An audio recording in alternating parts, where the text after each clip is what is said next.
Well, let's look at Branson for a minute, because when you talk about music and the Ozarks today, the first thing most people think about is Branson.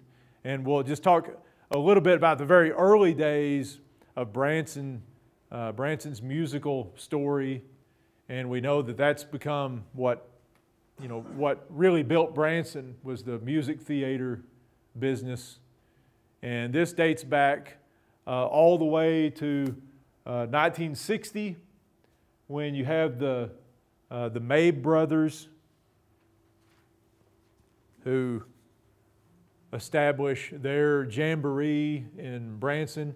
When they first started, now this is the ones who will become known as the Bald Knobbers. When they first started their Bald Knobbers Hillbilly Jamboree in 1960, they weren't on the strip, what we call the strip, the Highway 76 strip of Branson. They were actually performing in a city building down in downtown Branson.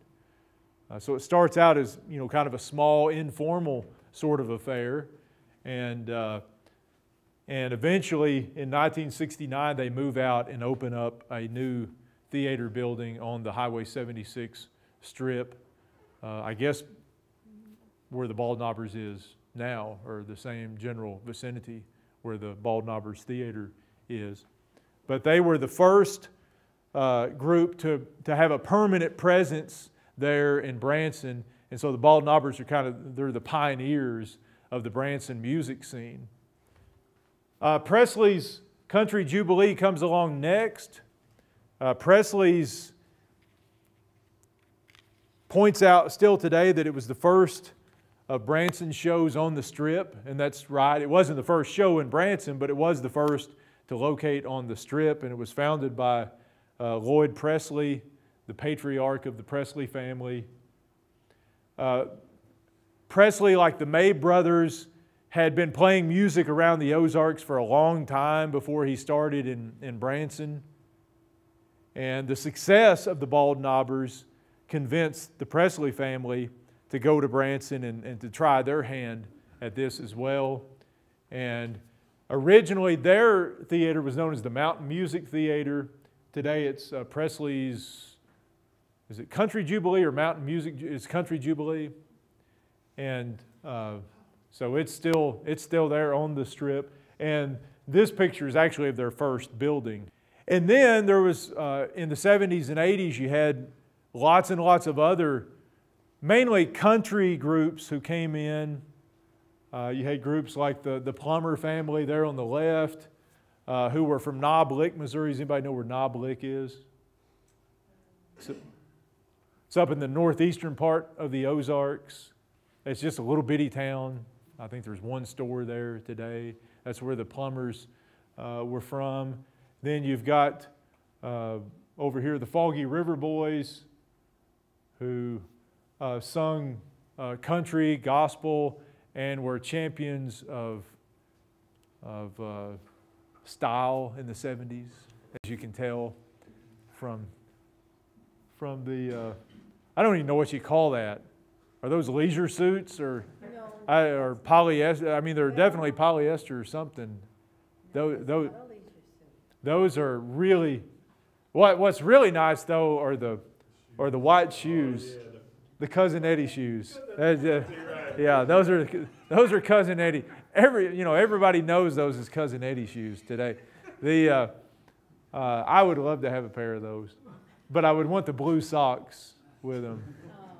We shouldn't make fun of those. I mean, they're all grinning. They think they're in style, and they were, I guess, in the 70s. That's what scares me about the 70s, is that people dressed like that and were happy about it. But that's... Butch, did you ever have a suit like that? There you go. I might have a picture of them. There you go. Bring it to us, and I hope you still got the white shoes, the slippers to go with it. Yeah. Yeah, the Jordanaires, Bob Hubbard, who was the leader of this group, had been a member of the Jordanaires, and the Jordanaires backed Elvis up for much of his career, or different versions of the Jordanaires. Like a lot of those groups, members come and go and all that kind of stuff. But yeah, if you've heard many Elvis songs where you've got, a backup group. It's probably the Jordanaires that you're hearing in the background. But they both had theaters in Branson for several years. But things started to change in the 80s and 90s. The first big change for Branson came in 1983 when Roy Clark, who was a major star at the time, he was the star of Hee Haw. And for most of you, that doesn't mean anything, but back in the day, that was in 1983, Hee Haw was still in the middle of its run and was still a very, very popular syndicated country TV show. And with Buck Owens and Roy Clark. But Roy Clark was more than just a country music star. He had had success in pop music as well. Was just a very gifted musician. And when he started a theater in Branson, that brought a whole new crowd to Branson. All of a sudden you had somebody with national appeal. The Presleys and the Baldknobbers and the Plumbers and all those were great, but they were all regional acts at best. And outside of Southwest Missouri and Northwest Arkansas, most people had never heard of them. But people had heard of Roy Clark, and that kind of opened the way for other celebrity theaters to come in, like Mel Tillis and these other people, Boxcar Willie, and other people that don't mean anything to most of you if you're 22 years old or something like that. You've never heard of these people. But at the time, they were at least popular, or they had been popular just a couple years before. And that's generally how you get to Branson, is your popularity has waned somewhat, and that's the next, that's where you end up in Branson. Well, people still have heard of you, but most people with money and advertising clout don't want to listen to you. But, and then everything just kind of explodes in 1991 when Andy Williams comes to town. We know Andy died just late last year, but Andy Williams was a major figure, not in country music, but just in sort of general American pop music, using pop music, from the 60s, pretty much. But he was a large figure.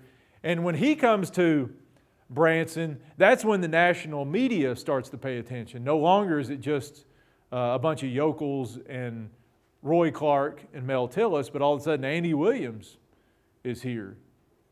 And, the Moon River guy and Born Free and whatever else he was singing back in the days, orchestral arrangements and all that kind of stuff.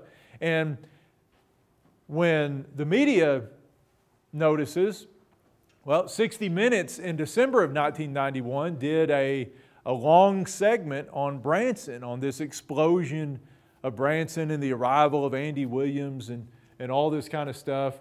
And when that happened, back in the days when lots of people still watched 60 Minutes, that spurred a sort of Branson mania. And in the 1992 season, you just had a flood of tourists who descended on Branson, more than had ever come to Branson before. And a lot of them were encouraged to come to Branson by seeing this on 60 Minutes. A lot of people had never heard of Branson before, but all of a sudden it became a place to go.